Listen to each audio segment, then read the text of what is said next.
आइए इनको पहले सुनते हैं। सारे अहले बैत अबू बकर से प्यार करने वाले, सारे सहाबा अबू बकर से प्यार करने वाले, और यहूदी इब्ने सबा मुजरिम मलऊन की औलाद, उसकी जुर्रियत उस वक्त से लेके आज के खामनाई तक, इनके सारे बदमाश, इनके सारे जाकिर, इनके सारे वडेरे, इनके सारे बड़े, इनके सारे मुज्तहिद गालियां देते हैं अबू बकर को, गालियां देते हैं उमर को, गालियां देते हैं उस्मान को, और फिर कोई ये कहे, फिर कोई ये चूरन बेचे कि शिया सुन्नी भाई भाई है। अल्लाह की कसम, हम अल्लाह से माफी मांगते हैं। नमस्कार, आदाब, सलाम दोस्तों। आज मैं बात करूंगा ईरान और इजराइल के पुराने विवाद पे। अब तो अमेरिका की एंट्री हो चुकी है और ये प्रॉक्सी वार जो था ये महायुद्ध में तब्दील हो चुका है।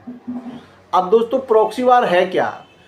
ईरान ने हिजबुल्लाह को लगा दिया लेबनान में इजराइल के पीछे, हमास को लगा दिया गाजा में इजराइल के पीछे, और हुती को लगा दिया यमन में सऊदी अरबिया के पीछे। ये प्रॉक्सी वार चल रहा था। अब इजराइल और ईरान का जो पुराना विवाद है, इस बीच में अमेरिका दखल दिया और CIA और मोसाद की कामयाबी कहिए या चालाकी कहिए, सफलता कहिए, खुमैनी यानी खामिनी का जो पूरा परिवार है वो ख़त्म हो चुका है। शायद 2 बेटे बचे हैं उनके और एक पोते हैं, और पूरे ईरान में मातम पसर चुका है। हालांकि पूरे ईरान में नहीं कहा जाएगा, शहरी इलाकों में बहुत सारे लोग खुश हैं, चूँकि खामनी के जो क्रियाकलाप थे यानी शासन व्यवस्था जो थी, काम करने का जो तरीका था, उससे शहरी लोग जो थे वो खुश नहीं थे। बट देहात के लोग उनसे पूरी तरह से सहमत थे। इसलिए देहात वाले इलाके में, ईरान के देहात वाले इलाके में मातम है, और शहरी इलाके में बहुत सारे एरियाज में खुशियां भी मनाई जा रही है। खमीनी कमीनी के मरने पे खुशियां मना रहे हैं। पाकिस्तान में जो सिया समुदाय है या भारत में जो सिया समुदाय है, इनमें तो मातम देखा जा रहा है, इनमें गम है, और क्यों ना इनमें गम रहे, बिल्कुल गम रहना चाहिए। चूँकि इन लोगों के लिए जो खामनी है वो इमाम थे और इस्लाम के जो सिया इस्लाम के सबसे बड़े रहनुमा के तौर पर उनको माना जाता था। लेकिन यहाँ प्रॉब्लम है सुन्नियों से। हमारे जो भारत के जो सुन्नी मुसलमान हैं और पाकिस्तान के जो सुन्नी मुसलमान हैं, इनमें जो देखा जा रहा है, खामनी को लेकर जो क्रेज़ देखा जा रहा है कि भाई खामनी की जो शहादत पर ये लोग जो छाती पीट रहे हैं, सुन्नी मुसलमान पाकिस्तान के और सुन्नी मुसलमान इंडिया के, जो खामनी की शहादत पर छाती पीट रहे हैं। लेकिन जो सुन्नी के जो सबसे बड़े मौलाना हैं वो तो कुछ और कह रहे हैं। आइए इनको पहले सुनते हैं। यहूदियों के भाई हैं, ईसाइयों के भाई हैं, शैतान के भाई हैं, ये अहले ईमान के भाई नहीं हो सकते। ये सहाबा को गाली देते हैं, ये अबू बकर को गाली देते हैं, ये उमर को गाली देते हैं, उन पर लानतें करते हैं, उन पर लानतें करते हैं, और प्यारे नबी के सहाबा की तकफीर करते हैं। सबसे पहले तकफीरी ये मुजरिम है, ये जालिम है, इनसे हमारा दीन का कोई रिश्ता नहीं। ये इस्लाम के चोले में छुपे हुए इस्लाम के वो दुश्मन हैं जो यहूदी और ईसाइयों से बड़े दुश्मन हैं। अभी जो देखिएगा कि मिडिल ईस्ट में जो हालात है, अमेरिका, इजराइल, ईरान, इसका जो मसला बनता जा रहा है, देखिए एक्चुअल में ईरान जो फंसा है ना, ये खुमैनी जो फंसे हैं ना, ये बड़बोलेपन पे फंसे हैं। आपको याद होगा कि सन 1979 79 से पहले जो ईरान था वो एक सेकुलर ईरान था। वहां पर मतलब हर तरह की फैसिलिटी थी, हर तरह की छूट होती थी, कोई मजहबी पाबंदियां नहीं थी, बिल्कुल सेकुलर, आजादी, और काफी डेवलप किया था उस जमाने में 1979 से पहले। लेकिन जब खुमैनी आते हैं, वहां के सुप्रीम लीडर बनते हैं खुमैनी, तो ये लाते हैं इस्लामी रिजीम। कौन सा इस्लामी रिजीम? सिया इस्लामी रिजीम। जो सिया जो है, सिया को सुन्नी जो मुसलमान है ये खारिज करते हैं इस्लाम से, बहुत सारे मामले में खारिज करते हैं इस सिया फिरका को, सुन्नी मुसलमान, ये तो आप जानते ही होंगे। लेकिन ये जो खुमैनी है ये दुनिया में चाहते थे कि शिया इस्लाम स्थापित हो, गल्फ में शिया इस्लाम स्थापित हो, खाने काबा पर शिया इस्लाम का वर्चस्व हो। शिया इस्लाम की बात हो रही है। यही खुमैनी जो है ये 50 साल से अमेरिका को खत्म कर देंगे ये दावा करते थे। ये बड़बोलापन था। ये कहते थे कि अमेरिका एक बड़ा शैतान, इजराइल छोटा शैतान। अरे भैया, तो अब जो आपका जो बड़बोलापन है ये दुनिया के सामने तो पर्दाफाश हो गया, एक्सपोज हो गया। अब खुमैनी तो नहीं रहे दुनिया में। अब खुमैनी अपने जिद पर खुद तो गए दुनिया से, अपने परिवार को भी लेके चले गए, बीवी बच्चे, यहाँ तक कि पोता, छोटा सा पोता जो दुनिया भी नहीं देखा था। ये खुद गए 86 वर्ष में, लेकिन इनका पोता जो गया वो बेचारा दुनिया नहीं देखा था। हमदर्दी है मुझे उस बच्चे से। कहने का मेरे मतलब है कि बड़बोलापन आज अमेरिका तो आपके सामने में है ना। आप कहते थे हम खत्म कर देंगे, 50 साल से रट्टा लगाए हुए थे। और आप भारत के जो मुसलमान हैं, शिया मुसलमान हो चाहे सुन्नी मुसलमान हो, पाकिस्तान के शिया मुसलमान हो चाहे सुन्नी मुसलमान, सबकी तालियां आपने बटोरी, सबकी वाहवाही आपने लूटी, सिर्फ इस बात पर कि अमेरिका को हम खत्म कर देंगे। हम अमेरिका को बड़ा शैतान मानते हैं, इजराइल को छोटा शैतान मानते हैं, तो खत्म करें ना। अब तो ईरान ये अमेरिका तो आपके सामने है, लड़ाई हो रही है, खत्म करें उसे। फिर आप बहरीन पे अटैक करते हैं, फिर आप बेचारा कुवैत पे अटैक करते हैं, सऊदी अरब पे अटैक करते हैं, आप दुबई पे अटैक करते हैं। हाँ, आप कहते हैं ना ना ना, हम रिहायशी इलाके में बम नहीं मार रहे हैं, हम अमेरिकी एयरबेस पे बम मार रहे हैं। ठीक है, लेकिन आप दुबई के तो होटलों में हमला कर रहे हैं, कुवैत के होटल में हमला कर रहे हैं, सऊदी के कुछ रिहायशी इलाकों में आपने बम गिराया, बुर्ज खलीफा पे आपने बम गिराया, उसके आसपास। कहने का हमारे मतलब है कि अब लड़िए ना सामने में, अमेरिका तो अब सामने में लड़िए। आप बड़बोलापन से नहीं ना होगा, आप बड़बोलापन से आप वाहवाही लूट सकते हैं।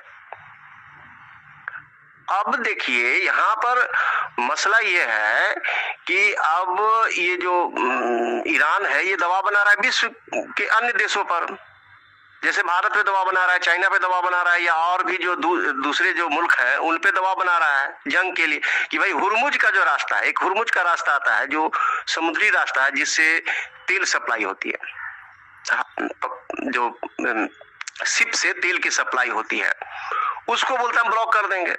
अगर उस हुर्मुज रास्ते को, समुद्री मार्ग का एक रास्ता है, उसको अगर ब्लॉक कर देगा, वाकई में भारत के अंदर तेल की त्रासदी होगी, गैस की त्रासदी होगी, महंगाई बढ़ेगी, बहुत परेशानी आएगी, हम मानते हैं। लेकिन भाई ये तो गलत तरीका है ना कि आप खिसियानी बिल्ली खंबा लोचे, आप गुस्से में आप भारत को परेशान करेंगे, गुस्से में आप सऊदी को बम फोड़ेंगे, गुस्से में आप दुबई को मारेंगे, गुस्से में आप कुवैत पे मारेंगे, जॉर्डन को मारेंगे। ये तो भाई ठीक बात नहीं है।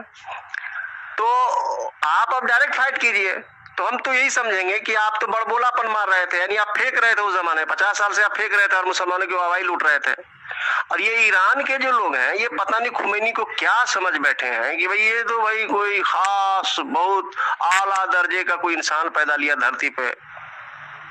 अरे तुमको मालूम ही नहीं है कि शिया इस्लाम को तो सुन्नी इस्लाम ने तो खारिज करके रखा हुआ है, मालूम ही नहीं है। अच्छा, फिर ये जो सुन्नी मुसलमान हैं, चाहे वो पाकिस्तान के हैं या भारत के हों, इनका क्या ठिकाना? कभी कहते हैं कि ईरान सही है, कभी कहते हैं कि नहीं सऊदिया सही है, कभी कहते हैं ईरान सही है, कभी कहते हैं सऊदिया सही है।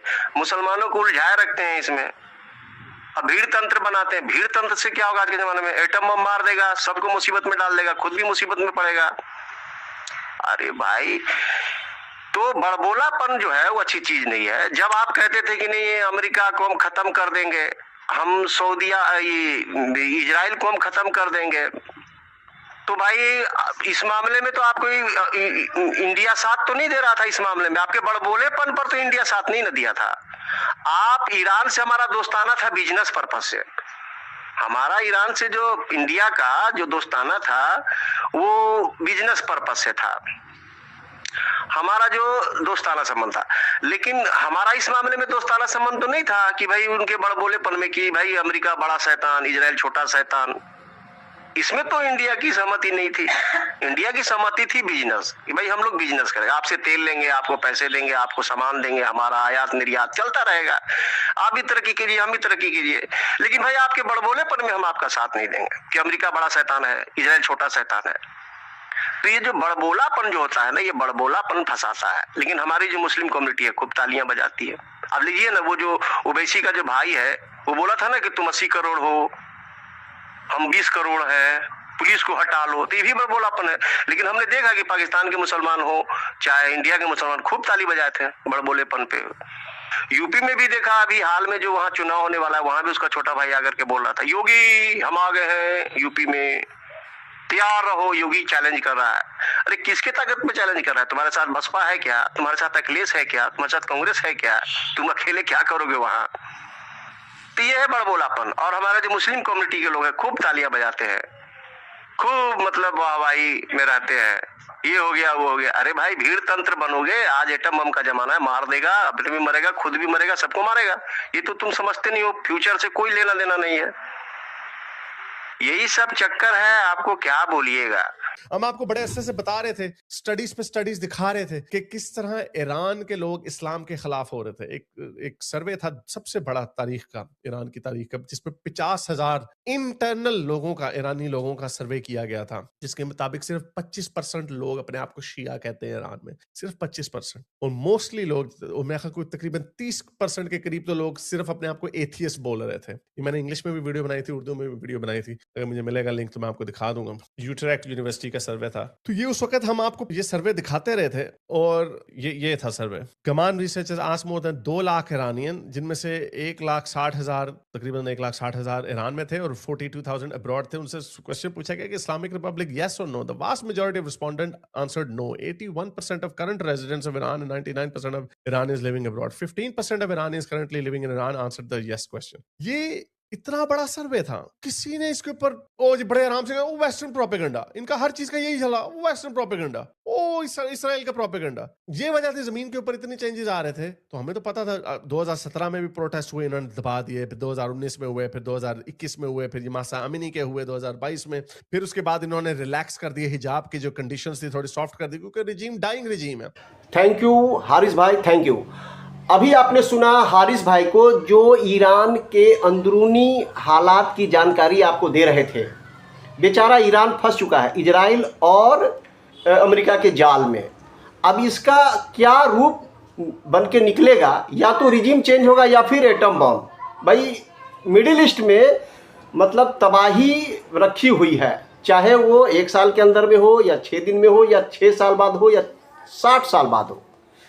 जो खुजली मस्ती है इन लोगों को, देखिए ये जो है सुन्नी, जो अरब के जो सुन्नी मुसलमान हैं, इनके अंदर भी वही खुजली है, चाहे वो अरब हो, सीरिया हो, तुर्की हो, इराक हो। ये पसंद नापसंद की खुजली है। ये लोग जो सुन्नी हैं अरब के, ये भी यहूदियों के अस्तित्व को नकारते हैं, इजराइल के अस्तित्व को नापसंद करते हैं। अरे भाई ये तो बड़ा असंभव चीज़ है ना। न इजराइल ख़त्म होने वाला है और न ईरान ख़त्म होने वाला है, लेकिन एटम बम ज़रूर ख़त्म हो जाएंगे, और इंसानियत जो है ना उस एटम बम के आग में जलेगी। मिडिल ईस्ट जलेगा भाई, चाहे आज से 1000 साल बाद हो या अभी वर्तमान में हो।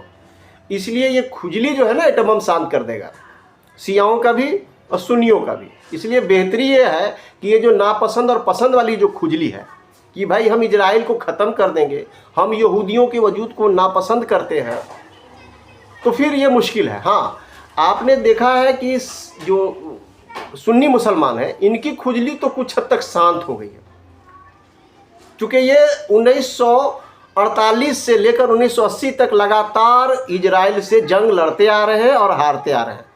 लेकिन ईरान नहीं थका। ईरान जो है ये प्रॉक्सी वार में विश्वास किया, मतलब छुप करके वार करना। इसलिए इसने बहुत सारे टनल बनाए, सुरंग बनाए, जो ईरान में भी है और गाजा में भी आपने सुना होगा।